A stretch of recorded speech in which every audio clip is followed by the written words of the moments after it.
En esta mañana quiero terminar con mi mensaje, que duró un mes, 4 semanas. Estuvimos hablando sobre la esperanza cristiana. Primera Tesalonicenses capítulo 5, versículo 8. Pero nosotros somos del día, seamos sobrios, habiéndonos vestido con la coraza de la fe y del amor y con la esperanza de salvación como yelmo. Amén. Esperanza de salvación como yelmo.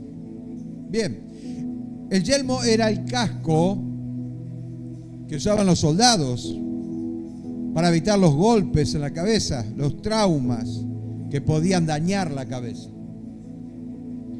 Ahora, Pablo se refiere a la esperanza como yelmo de salvación y nos está enseñando que esa esperanza nos protege de los golpes que recibimos en las tentaciones. No basta solamente tener esperanza, recibirlo, lo vamos a recibir, pero hay una cosa que nosotros tenemos que entender. De los golpes no nos vamos a librar, pero sí lo vamos a asimilar. Dos cosas completamente diferentes. Cuando asimilamos los golpes no los sentimos, pero ¿qué pasa cuando nos agarran de sorpresa? Obviamente recibimos el golpe y lo sentimos muy feo. Cuando estamos prevenidos por la palabra de Dios que esto va a suceder, pero que somos más que vencedores, para ser más que vencedores tenemos que tener lucha, porque si no, ¿de qué vamos a ser más que vencedores? Entonces la Biblia no nos dice, no vas a tener lucha, el camino es un camino de rosas, vos vas a andar perfectamente bien, no te hagas problemas, como muchos prometen falsamente. Sin embargo, la Biblia dice todo lo contrario. Y nos habla expresamente de las guerras, las luchas espirituales que vamos a tener, el cansancio espiritual que vamos a tener. Pero cuando estamos prevenidos, nos levantamos, sabemos que esto sucede, sabemos que esto es así. Y es ahí donde opera la fe. La esperanza la tenemos, pero la fe empieza a operar en la esfera espiritual. Amén. Entonces, tomando en cuenta esto, la esperanza es una base importante en la vida espiritual del cristiano. Tomando como base esto. Dice la Biblia, en 1 Juan capítulo 3, versículo 3, y todo aquel que tiene esta esperanza en Él se purifica así mismo, así como Él es puro. Interpretemos un poquito este texto bíblico. Se prepara como Él se había preparado. ¿En qué se preparó el Señor Jesús? ¿Aló? ¿En qué se preparó el Señor Jesús? En la obra redentora. Porque era el Redentor. Y obviamente una preparación, una introducción del reino de Dios espiritual y una preparación a la redención. Se debe entregar su cuerpo para que la gracia de Dios sea derramada. Ahora, que se entienda, debemos prepararnos como Él se preparó. No porque vamos a ir a la cruz, por supuesto que no, ya que la cruz para nosotros es precisamente morir a nuestro yo. Y eso lo hacemos de forma consciente y psicológica y espiritual, porque sabemos que esto es algo voluntario, porque sabemos que estamos en una lucha y que somos más que vencedores, porque Cristo ya venció, pero que las luchas van a venir, sí, perfecto, pero que me tengo que preparar. Cuando una persona está preparada, es una persona que sabe asimilar los golpes, es una persona que se levanta ante las dificultades porque sabe que tiene una fe que está fundada en la esperanza, pero que sobre todas las cosas sabe diferenciar entre lo que es esperanza y lo que proviene de la fe. Entonces, cuando empiezan los problemas, levanta ¿qué? El escudo de la fe.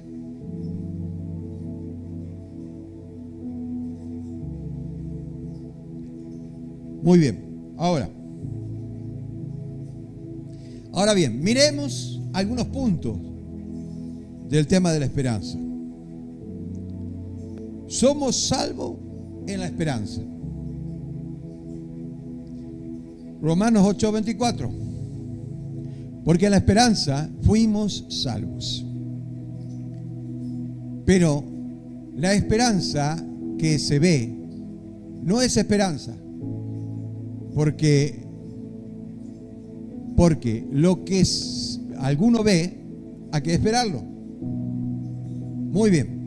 Ahora, yo utilizo varias versiones de la Biblia, ¿no es cierto? Veo no la traducción, sino la interpretación.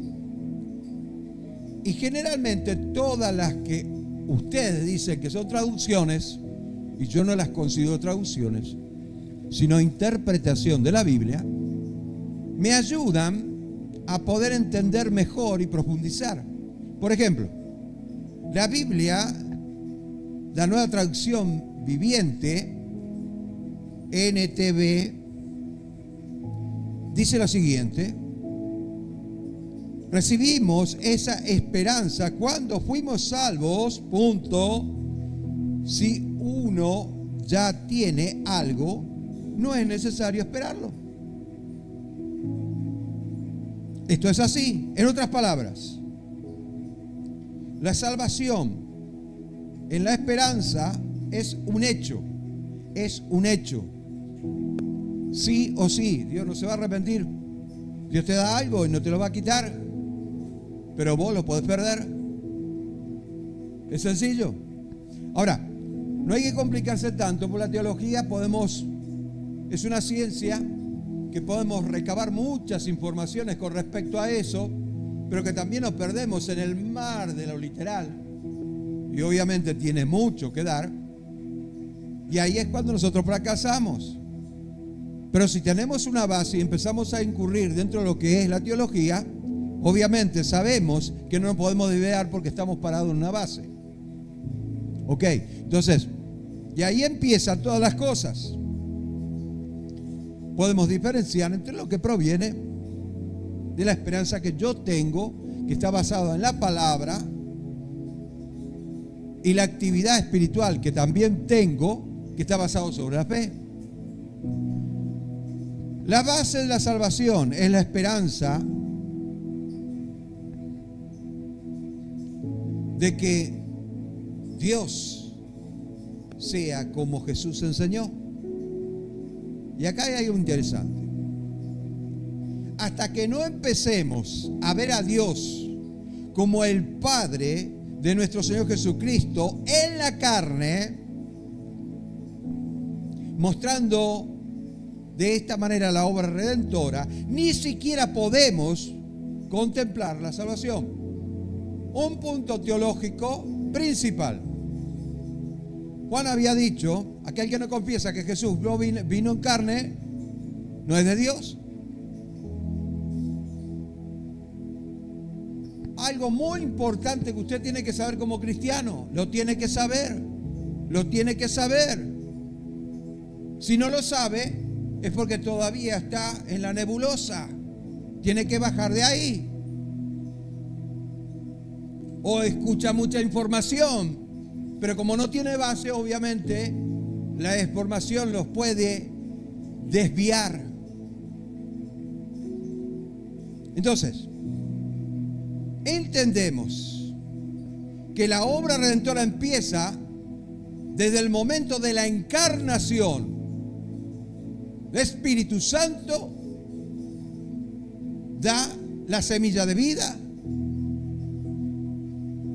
esperma, tozoide, zoe, vida, esperma, semilla de vida en el óvulo de María, y engendró a Dios hecho carne.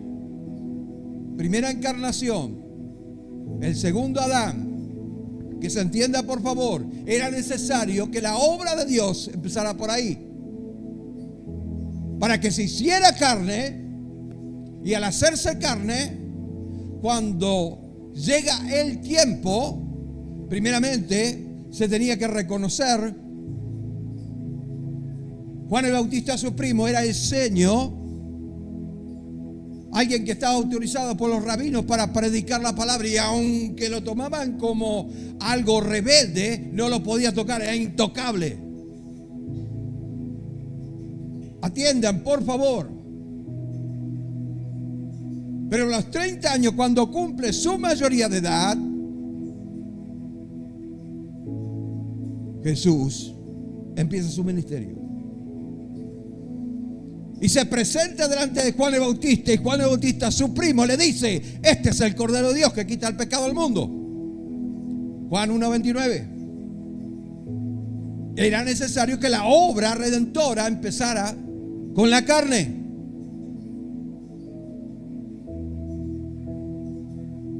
Ok. Entonces, si no consideramos esto, ni siquiera podemos contemplar la salvación. Porque si ni siquiera vamos a entender lo que es un pacto de sangre. Que en el Antiguo Testamento representaba esa obra redentora, pero que en el Nuevo Testamento lo hizo una sola vez y para siempre, según Hebreos capítulo 9. Muy bien, ahora, ¿qué dice la Biblia? Primera Timoteo capítulo 3 versículo 16 dice: inescrutablemente grande es el misterio de la piedad. Dios fue manifestado en carne, justificado en el Espíritu, visto por los ángeles, predicado a los gentiles, criado en el mundo, recibido arriba en gloria. Fue Dios fue manifestado en carne.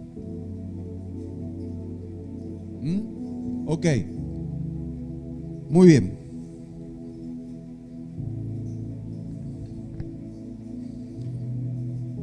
Si no lo vemos así, no podemos ni siquiera contemplar la salvación como posible para el hombre pecador.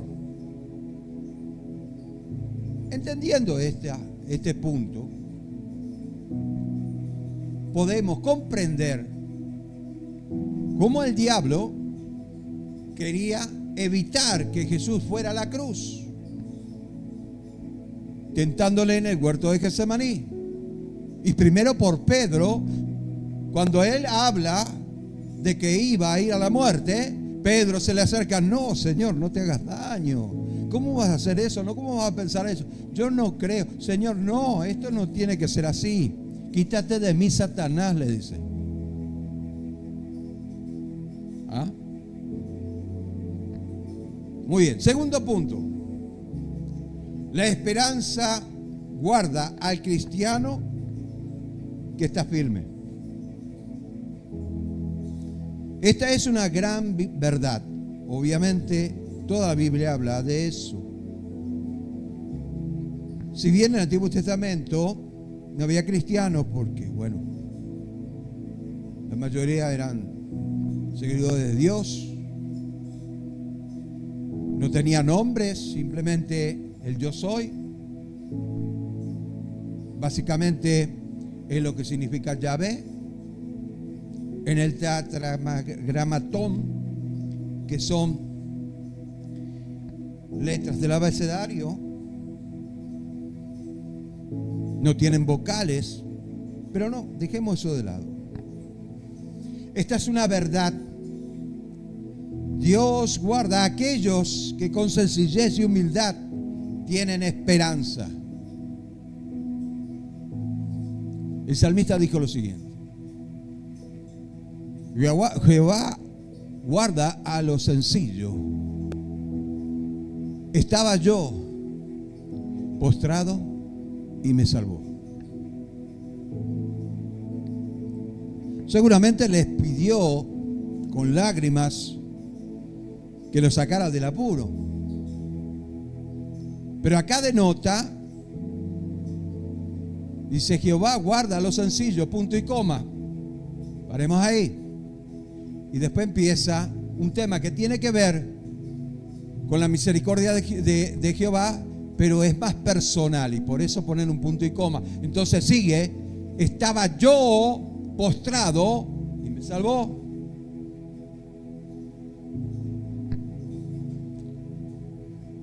Bueno, el cristiano es un hombre que puede batallar, luchar, que puede pelear contra sí mismo, contra las tentaciones, que puede soportar la disciplina del cristianismo,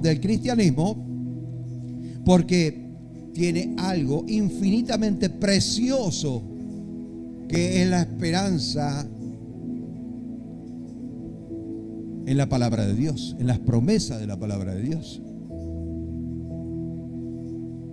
Yo espero, no es que me olvido, no me olvido de nada de lo que está acá. Espero en el Señor y no le reclamo, por supuesto, porque no tengo ningún derecho de reclamarle nada. No sé quiénes son tan soberbios de reclamarle algo al Señor, pero sí apelo a su misericordia.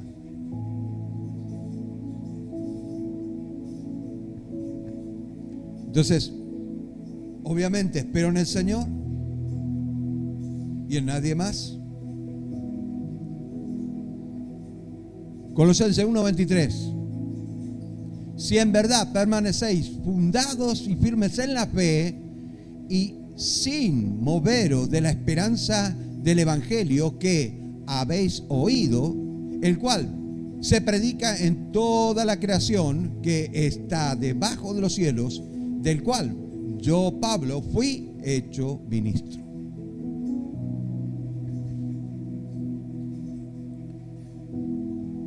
Sin movernos de la esperanza del evangelio que hemos oído. Es por eso que Pablo dice en la carta a los Romanos que la fe viene por el oír la palabra de Dios. Esta produce en nosotros esperanza, y la esperanza está basada en la Escritura, se fundamenta en la Escritura.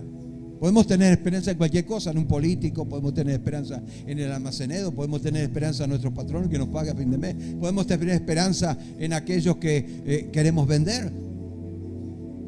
Pero la esperanza en lo espiritual, en lo teológico, está fundado en la palabra de Dios. No hay otra cosa, no existe otra cosa. Ahora bien, veamos lo que podríamos llamar el fundamento de la esperanza. Hebreos 3:6. Pero Cristo como hijo sobre su casa, la cual casa somos nosotros, si retenemos firme hasta el fin la confianza y el gloriarnos en la esperanza. Qué tremendo. Entonces, la cual casa somos nosotros. ¿Una casa para qué sirve? Sirve para refugiarnos, ¿verdad? Nos sentimos seguros en ese lugar. Pero acá habla de dos posiciones totalmente diferentes. Cuando aceptamos a Cristo nos sentimos seguros, nos sentimos refugiados. Cristo es nuestro Salvador, nos da esperanza, por supuesto. Él es nuestra casa, pero luego la iglesia se tiene que formar como una casa, la cual tiene que dar, ¿no es cierto?, refugio, la cual tiene que dar seguridad, la cual tiene que dar a las personas la palabra de Dios, el alimento espiritual.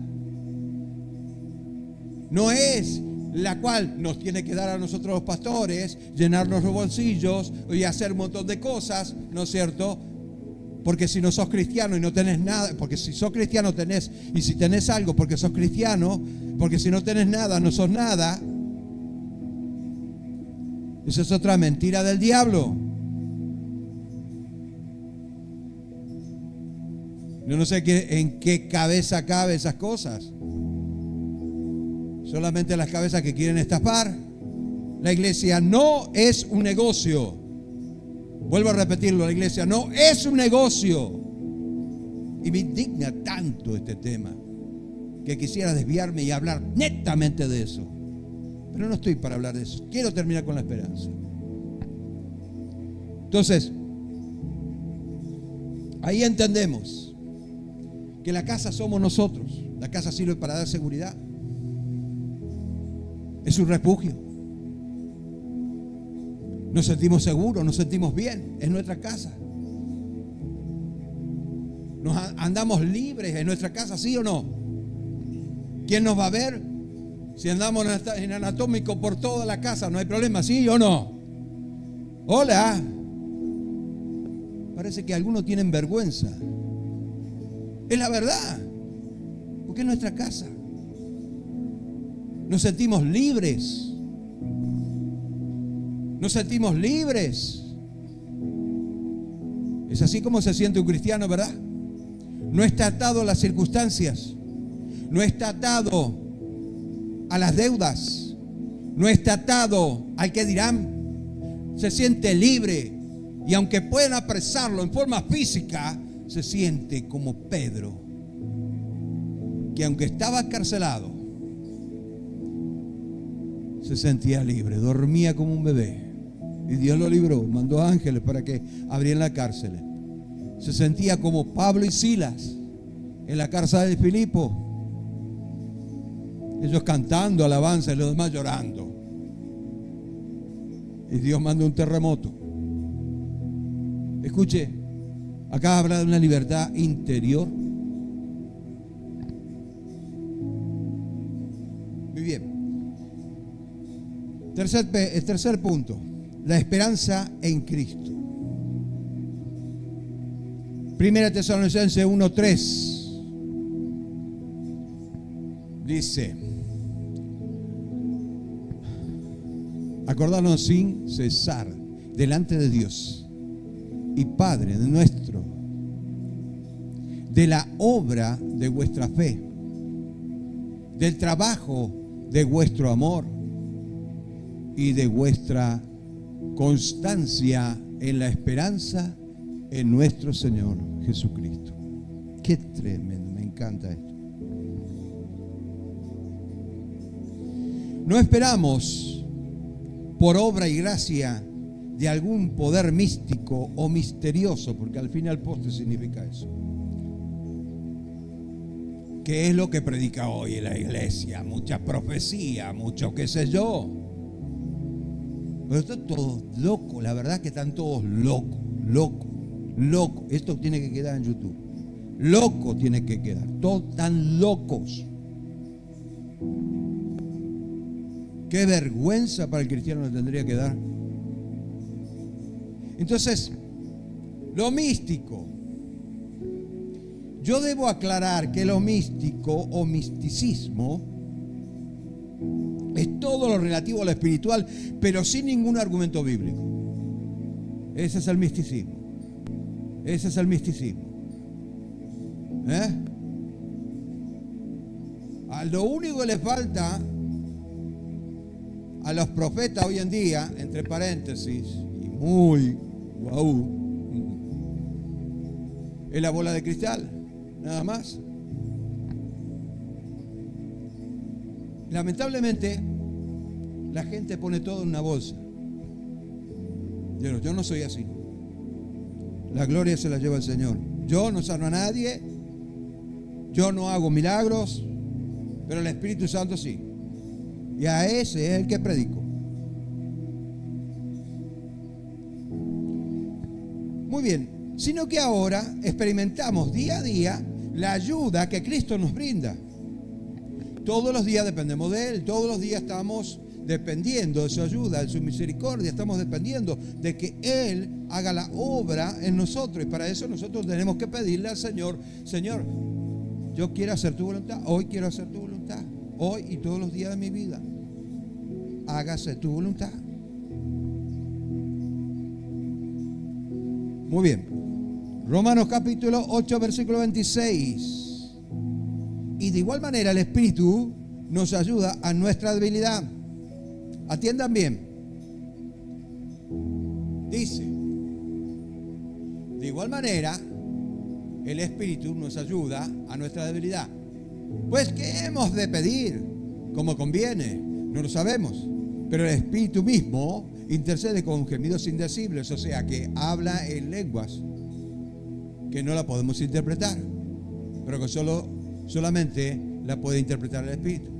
Ahora, atienda bien. Escuche lo que dice la palabra allí. Y acá hay muchos que no se fijan en este detalle. De igual manera, el Espíritu nos ayuda en nuestra debilidad. Punto y coma. ¿Sabe lo que significa? Quiere decir que este es un principio, no tiene nada que ver con este. O sea, tiene que ver, pero es otro tema. El Espíritu nos ayuda a nuestra debilidad. Es un principio bíblico. Ahora, que se entienda esta parte, que puede ser para esto, para lo que pedimos, para lo que estamos realizando en nuestro ministerio, en nuestro día de vivir, en nuestro matrimonio, en nuestros hijos, como sea. Pero esto es un principio. Y esto se tiene que tomar en cuenta para poder entender la Escritura. Ahora, el Espíritu mismo nos ayuda a nuestra debilidad. Después Pablo agrega que hemos de pedir como conviene. No lo sabemos, porque ni ahí estamos con el futuro. Por supuesto, yo no tengo la visión futurista. Sí me puedo proyectar en algún, valga la redundancia, en algún proyecto que tenga en el futuro, pero no puedo ver más allá de lo que mis ojos pueden dar. Entonces yo no lo sé, pero el Espíritu sabe, porque el Espíritu no se ajusta a tiempo y espacio. ¿Entiende lo que dijo Pablo o no? El año que viene voy a empezar con la carta a los romanos.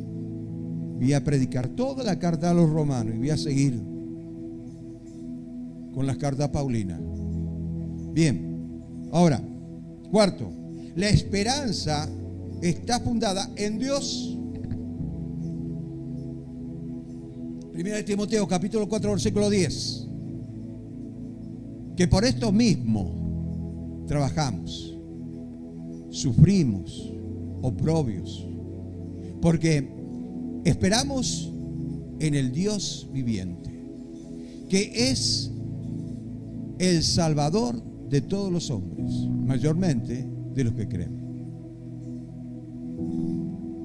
Como dando a entender que Dios te está dando la oportunidad de la salvación. Después aclara, mayormente a todos los que creen. Porque Dios es un Dios de esperanza y Dios es el que da esperanza. No hay otra cosa. Dice Romanos 15, 13. Y el Dios de esperanza os llene de todo gozo y paz en el creer, para que abundéis en esperanza por el poder del Espíritu Santo. Saber, tenemos que interpretar esto.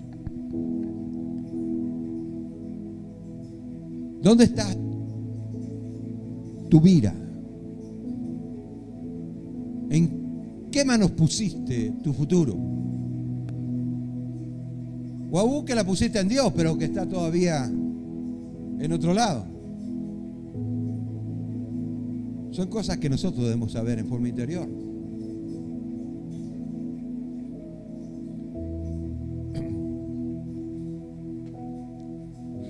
El secreto de la esperanza cristiana es la mirada dirigida a Dios.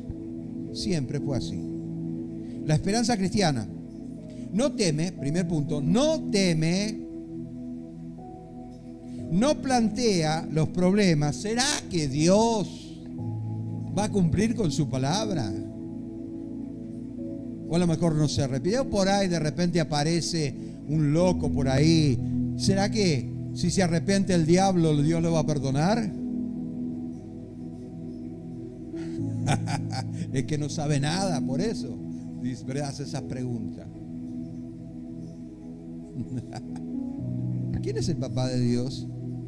Bien, dejemos eso de lado.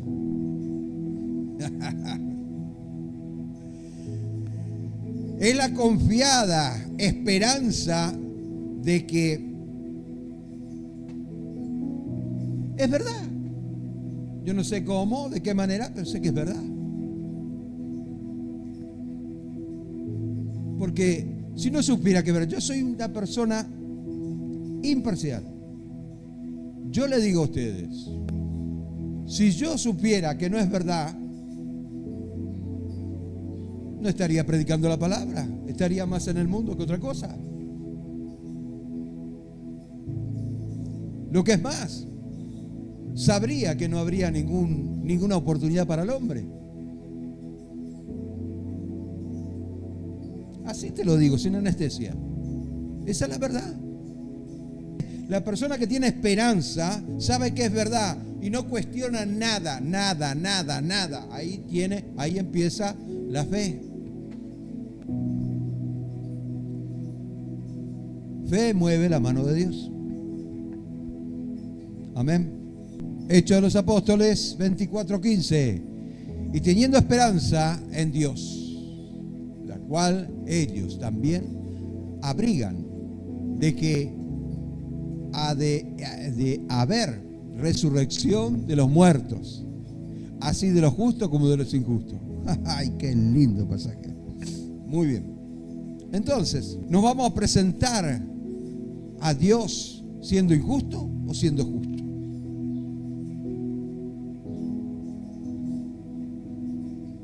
¿En el juicio de Cristo o en el juicio del trono blanco?